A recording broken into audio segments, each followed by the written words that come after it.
স্বামী স্ত্রীর মধ্যে ভালোবাসা বৃদ্ধির কোনো আমল আছে কিনা। এরপরে প্রশ্ন হলো, আমার স্ত্রী সন্তান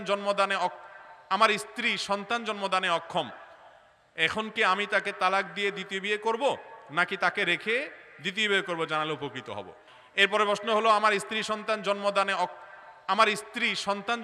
অক্ষম, এখন কি আমি তাকে তালাক দিয়ে দ্বিতীয় বিয়ে করব নাকি তাকে রেখে দ্বিতীয় বিয়ে করব, জানালে উপকৃত হব।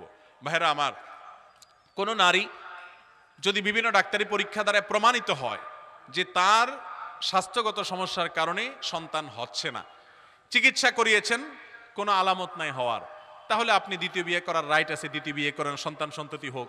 কিন্তু এই স্ত্রীর সন্তান হয় না, সেজন্য তাকে তালাক দিয়ে দেওয়া এটা অমানবিক, অবশ্যই এটা অনুচিত কাজ, এটা গর্হিত কাজ।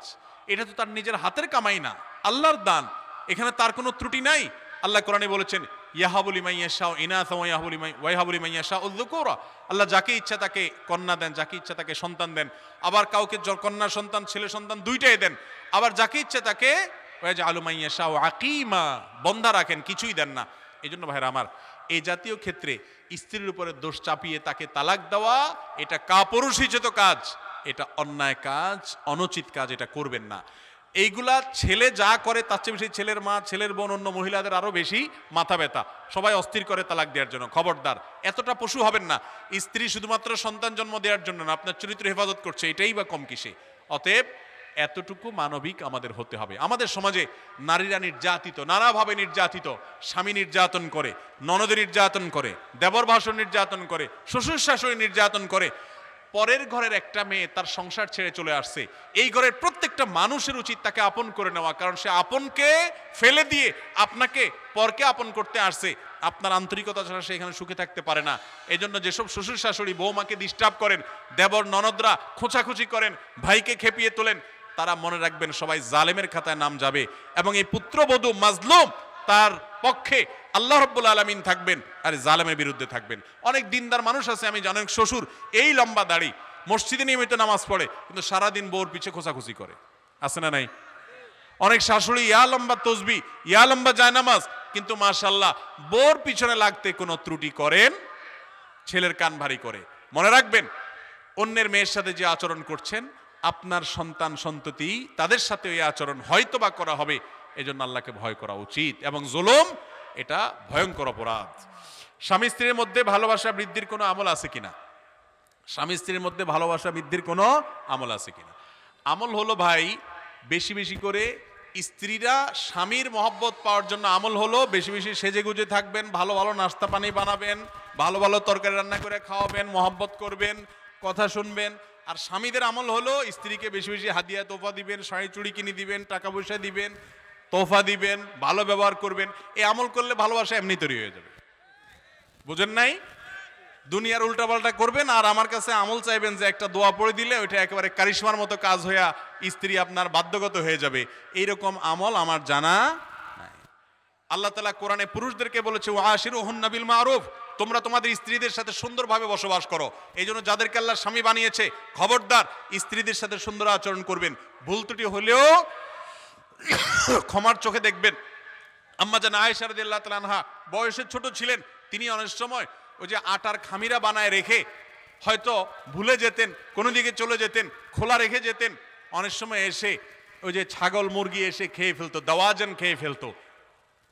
এটা ছিল তার, কিন্তু নবী করিম সাল্লাল্লাহু আলাইহি ওয়াসাল্লাম কখনো তার সাথে ব্যবহার খারাপ করেছেন, শক্ত কথা বলেছেন এমন কোনো হাদিস পাওয়া যায় না। আপনার স্ত্রী ফেরেশতা না, মানুষ, তার ভুল ত্রুটি হবে। অতএব তার সেগুলোকে সুন্দর মার্জনার চোখে দেখতে হবে। অনেক পুরুষরা আছেন এই ছেসরার মতো আচরণ করেন, বেয়াদবের মতো আচরণ করেন, অসভ্যের মতো আচরণ করেন, বাইরে লোকদের সাথে কি মিষ্টি মিষ্টি কথা, আর বউয়ের সাথে চাড়ালের মতো ব্যবহার করে, আছে না নাই? মহিলা কাস্টমার আসছে দোকানে, হ্যাঁ আপা আপা বলেন কি লাগবে কি না লাগবে, আপা বসেন, এই আপারে চেয়ার দাও, অস্থির আপার সাথে। আর বউয়ে ফোন দিছে, একটা বেশি দুইটা কথা বলছে, তোমার না বলছি এত বক বক করবো না, আমার কাস্টমার আছে সামনে, কি বলবা জলদি বলো, ঠিক না ভাই? ঠিক। অথচ সবচেয়ে সুন্দর ব্যবহার উপযুক্ত আপনার স্ত্রী, সবচেয়ে সুন্দর ব্যবহার পাওয়ার উপযুক্ত আপনার স্বামী। এই জন্য স্বামী স্ত্রী একে অন্যের হক যদি আদায় করেন, যে আমার হক সে আদায় না করলে সে আল্লাহর কাছে ধরা খাবে, আমার কোনো সে নাই, বাট আমি যেন আমার দিক থেকে সব ঠিকঠাক মতো করি, ইনশাআল্লাহ এটা করলে পারস্পরিক মহব্বত তৈরি হবে। আজকের দুনিয়া আপনাকে অধিকার সচেতন করবে, কর্তব্য সচেতন করবে না। ইসলাম আপনাকে অধিকার সচেতন হতে বলে, কর্তব্য সচেতন হতে বলে। আপনার দায়িত্ব কি সেটা দেখেন, আপনার প্রাপ্য কি সেটা যদি নাও হয়, আপনার গুনাহ তো অন্তত হবে না, আপনার দায়িত্বটা পালন করেন। এই জন্য দেখবেন এখন সব স্বামীরা অধিকার সচেতন, সব মহিলারাও অধিকার সচেতন, ভালো, অধিকার সচেতন ভালো, কিন্তু কর্তব্য সচেতন না। আমার কি করার আছে সেটা দেখে না। স্বামী স্ত্রীর হাদিস শোনায়, শুনছো হুজুর কি ওয়াজ করছে? হুজুর ওয়াজ করছে যে নবীজির হাদিসে বলছে আল্লাহর পরে কাউকে সেজদা দিলে আমাকে দেয়া লাগতো। চিন্তা করছো আমার ঠেলা কি? তুমি আমার সাথে যাতা ব্যবহার করো মিয়া। আবার বয়ে যায় স্বামীরে হাদিস শোনায়, তুমি হাদিস এটা শুনছো ওইটা শুনো নাই? আম্মাজান আয়েশা খেলা দেখতে চাইছেন, নবীজি নিয়ে গেছেন, যতক্ষণ মনে চাইছে ততক্ষণ দেখাইছেন। এরপরে বলছেন ফাকদুরু কদরাল জারিয়াতি সিন্নি আল হারিসাতি আলাল্লাহি আল হারিসাতি আলাল্লাহি। ও দুনিয়ার পুরুষরা, তোমাদের এই কম বয়সী বউ থাকলে, তারা একটু বিনোদন প্রিয় থাকলে, তাদের বিনোদনের দিকে খেয়াল রাখিও, তাদের কদর করিও। নবীজি বলে, আম্মাজান আয়েশা বলে গেছেন, তুমি এটা বুঝো নাই, অথচ মাইন্ড ইট, আমার ব্যাপারে হিসাব করে চলিও। এখন জামাইয়ের হাদিস বয়ে, বইয়ের হাদিস জামাইয়ে টানাটানি করে। উচিত ছিল যারটা সে দেখা। আল্লাহ তাআলা আমাদের সবাইকে দাম্পত্য জীবনে সুখী হওয়ার মতো আমল করার তৌফিক দান করুন। আপনি আপনার দায়িত্ব ঠিকমতো পালন করবেন, ভালোবাসা পাওয়ার চেষ্টা করবেন। স্বামী স্ত্রীর মধ্যকার ভালোবাসা যত ভালো হবে, তাদের তাকওয়া তত প্রগাঢ় হবে। পরকীয়া নামক অভিশাপ সমাজ থেকে দূর হবে।